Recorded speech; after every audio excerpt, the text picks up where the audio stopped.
हाय भैया, हम रिया recording studio Khagaria Bhadas से आज एक सुपर हिट मैथिली में बोलबम का सॉन्ग लाइव वीडियो दिखाएंगे। सिंगर कुंदन क्रिमिनल का, जो कि बहुत ही अच्छा सॉन्ग आए हैं और आप लोग इस सॉन्ग को जरूर देखें।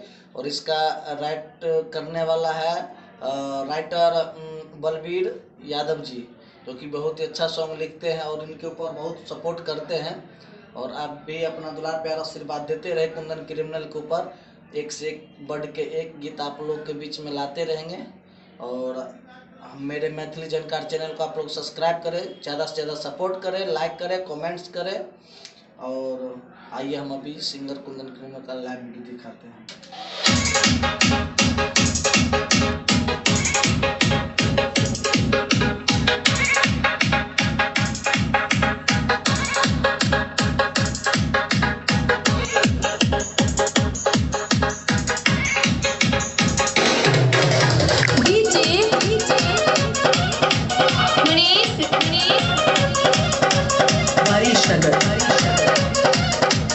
समस्तीपुर हमरा संगे चले बोले बम भोला के जलवा चढ़ावे गे।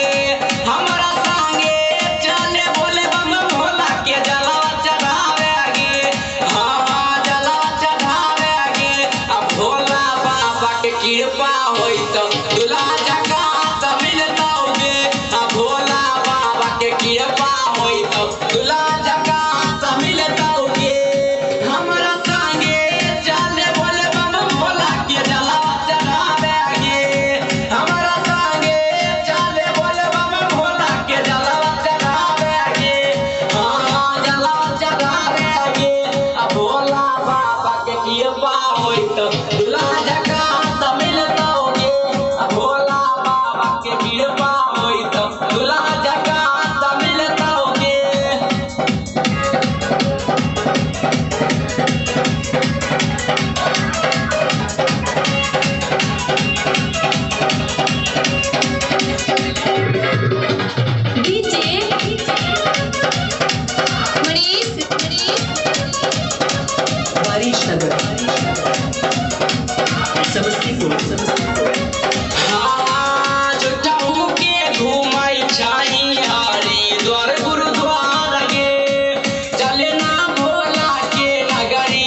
कृपा होई तो दुल्हा जका मिलतौगे।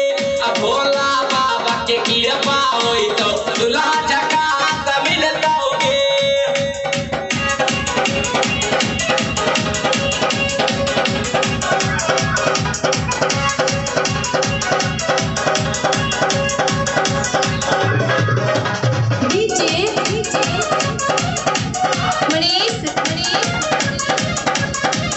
नगर समस्तीपुर भोला बाबा के छाई माही मामा नगे। आई बात से राही अब तक ताऊ आना जान गे। अहे गई भोला बाबा के छाई माही मामा नगे।